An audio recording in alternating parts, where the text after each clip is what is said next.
नमस्कार। आज जो हम बात करेंगे, ये बड़ा ही अच्छा टॉपिक है। अच्छा कह लो या मतलब सामाजिक विषमता या सामाजिक क्रूरता का एक टॉपिक है, जो दंड प्रक्रिया संहिता की धारा 304 बी के अधीन जो सेक्शन है उस पर हम चर्चा करेंगे। ठीक है ना? बड़ा महत्वपूर्ण धारा और सेक्शन है ये, क्योंकि समाज के अंदर जो क्रूरता है, दहेज मांगने की प्रथा जिसे बोलते हैं, वो भारतीय परंपराओं में प्राचीन काल से की जड़ों से चली आ रही है। लेकिन ये है कि जब ये शुरू की गई थी, वो परंपरा दहेज नहीं थी, वो एक सात्विक उपहार होते थे, खुशियों से दिए जाते थे। लेकिन जब भी कभी दंड प्रक्रिया संहिता बनी या जब भी ये सेक्शन आया, तो इस सेक्शन का उदय हुआ। और सेक्शन उदय होने का कारण भी था क्योंकि हमारे भारतीय समाज के अंतर्गत जब इस उपहार ने दहेज का रूप ले लिया, तब भारत सरकार को इस संबंध में दंड के प्रावधान बनाने पड़े, जो कि दंड प्रक्रिया संहिता की धारा 304 बी के अंतर्गत इसे परिभाषित किया गया है, जिसमें बताया गया है कि कोई भी पति या पति का रिश्तेदार किसी भी पत्नी को 7 साल से पूर्व उसे दहेज के लिए उत्पीड़न करता है, मारता है या मार देता है, खासतौर से यहाँ ही मृत्यु तक कारित कर दी जाती है दहेज मांगने के लिए। तो इस तरह की परिस्थिति में जो मुकदमा बनेगा और जो सजाएं होंगी वो किस तरह से होंगी, वो ये सेक्शन बताता है और परिभाषित करता है कि किसी भी पत्नी को जो विवाह के 7 वर्ष से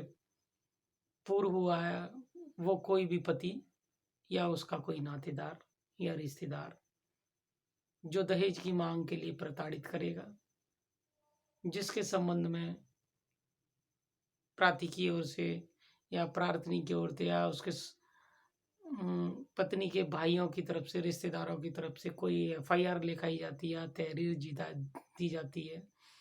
कि कोई घटना घट गई है और उसके संबंध में इस तरह हुआ है, तो संबंधित थाना और आईओ के द्वारा उपरोक्त प्रकरण के संबंध में संपूर्ण जांच विचारण किया जाएगा, जिसके उपरांत अगर ये साबित होता है कि ये जो किसी स्त्री की जो स्त्री कह लो, महिला या लड़की की डेथ हुई है वो दहेज के कारण हुई है, तो आईओ साहब के द्वारा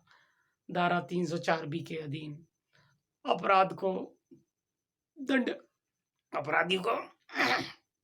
दंड दिलवाने के लिए साथ में और भी रिश्तेदार वगैरह होते हैं, उनके संबंध में जो सेक्शंस ज़्यादातर लगते हैं वो सेक्शन 34 120 बी, ठीक है ना। तो इस तरह के मुकदमे बनते हैं जिनमें षड्यंत्र के तहत फंसाया गया, फिर मारा गया, फिर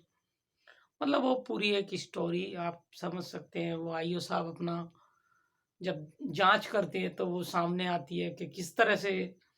कि दहेज मांगने का चलन कर रहे थे वो लोग और किस प्रकार से इस घटना को अंजाम दिया गया है। वो सारी जब आईओ साहब अपनी जांच करते हैं तो उनमें सारी विवरण 1 to 1 लिखते हैं और प्रोसिक्यूशन की साइड से उस संबंध में मुकदमा कायम करते हैं, जिसके पश्चात माननीय न्यायालय के समक्ष आईओ साहब के द्वारा दाखिल किया जाता है। 304 बी एक महत्वपूर्ण सेक्शन है। अब हम आपको सारा डिटेल बता चुके हैं कि दहेज हत्या के लिए कौन कौन दोषी, क्या क्या सेक्शन लगते हैं, ठीक है ना। अब उसके बाद जो इसका मुख्य भाग रह जाता है वो ट्रायल, वो माननीय न्यायालय के द्वारा समय पर किया जाता है, जब भी न्यायालय की कार्रवाई जिस तरह की होती है, ठीक है ना। उसके बाद आपका जो विशेष भाग है वो इसमें समझने वाला भाग ये है कि इसमें सजाएँ कितनी होती हैं, ठीक है ना? तो उसमें जो कम से कम जो सज़ा है वो 7 साल की सज़ा है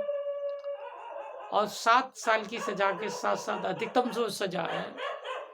अधिकतम सज़ा इसमें आजीवन कारावास की है, ठीक है ना? इस संबंध में साथ ही साथ में इसमें जुर्माना भी लगाया जाता है माननीय न्यायालय के द्वारा, ठीक है ना? और ये एक सामाजिक अपराध भी कह सकते हैं, लेकिन भारत सरकार ने इसे एक आईपीसी का दंडनीय अपराध भी बना दिया है। ये सामाजिक अपराध भी होता है और भारतीय दंड संहिता के अधीन एक अपराध भी है। जो सामाजिक अपराध होता है वही ज़्यादातर आईपीसी के अंदर सरकारों के द्वारा कवर करके उसे कानूनी रूप पहनाया जाता है, जिससे कि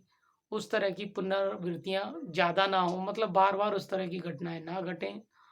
और समाज एक अच्छे ढंग से चल सके, इसलिए इस तरह के भारत सरकार के द्वारा कानून बनाए जाते हैं, जो समाज की बुराइयों के संबंध में। तो ये भी एक बुराई के संबंध में बनाया गया कानून है, जिसमें कोशिश की गई है कि किसी भी महिला को दहेज के लिए उत्पीड़ित ना किया जाए और ना जलाया जाए, ना मारा जाए। यहाँ हमारे भारतीय परंपराओं में अधिकतर देखने को मिलती है, इसलिए इस कानून की आवश्यकता पड़ी। नमस्कार।